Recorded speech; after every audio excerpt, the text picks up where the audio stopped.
আসসালামু আলাইকুম।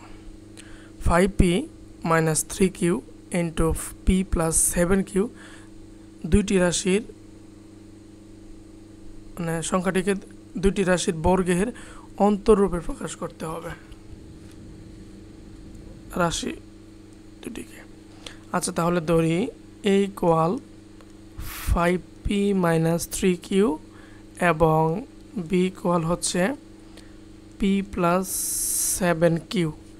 আমরা জানি, সবাই জানে যে ab equal a plus b divided by 2 all square minus a minus b divided by 2 all square।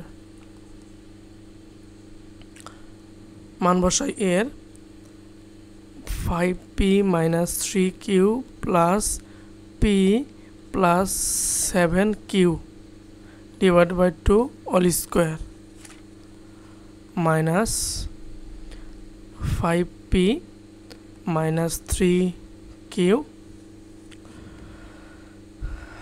তারপরে হলো minus p minus 7q divided by 2 all square।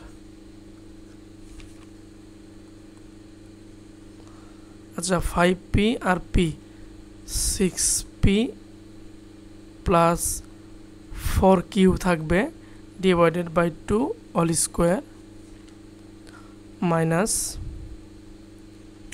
আর এইখানে থাকবে হলো 5p থেকে p বাদ দিলে হলো 4p এবং minus 10q divided by 2 all square।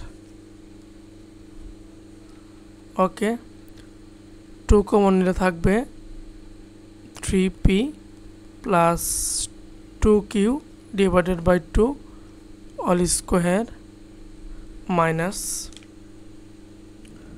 2 and 2p minus 5q divided by 2 all square।